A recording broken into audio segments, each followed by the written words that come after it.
Welcome. ProRAW is powerful, but there is an issue. The file sizes are massive at almost 10 times the size of HEIFs and JPEGs.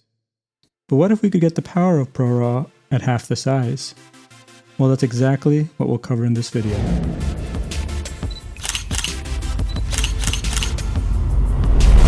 My name is Supreet, and on this channel we cover smartphones and photography.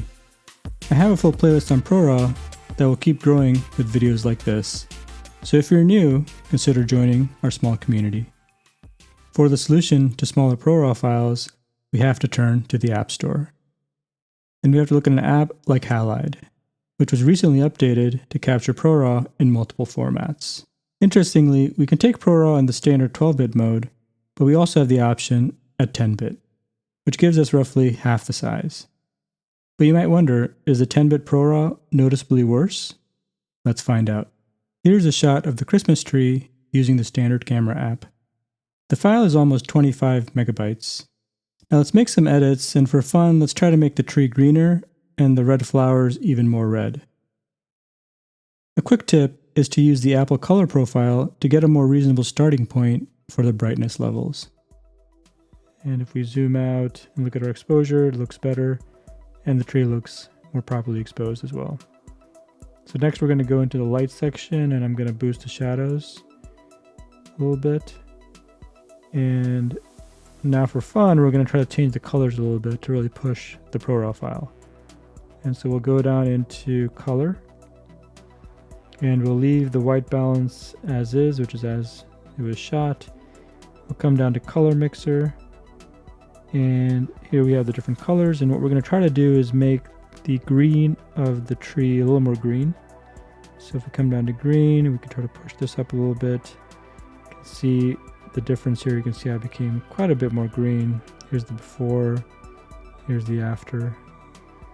And we can also try to make these flowers a little more red. And to do that, we're actually going to bring the orange to the left. And you can see the difference it's making. And these are quite a bit more red now. So here's the before, and here's the after. This looks pretty good. We can zoom in and we can see that the details are sharp and that switching the colors around didn't break this file.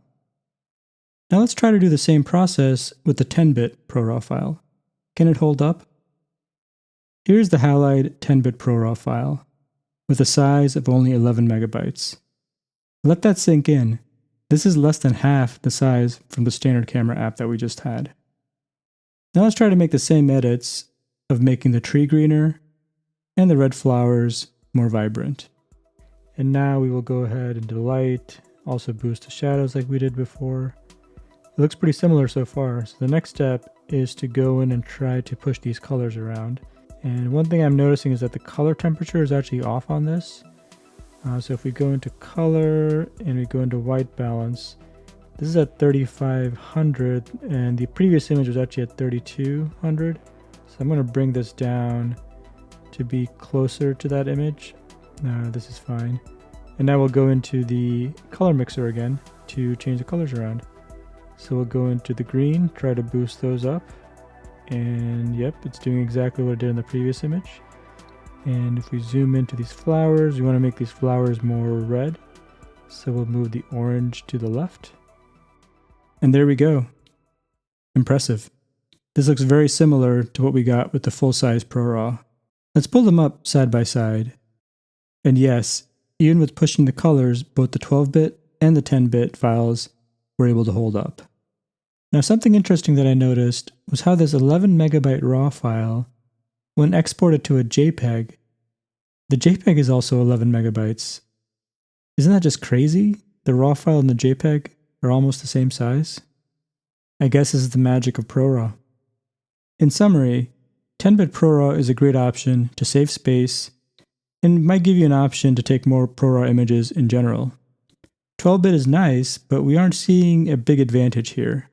Let me know if you'd like to see a part 2 where we go deeper into 12-bit versus 10-bit and try to find some actual differences. I hope you found this video interesting. If so, make sure to drop a like and subscribe if you're new to the channel. Thanks again for watching, and I'll see you in the next one. Bye.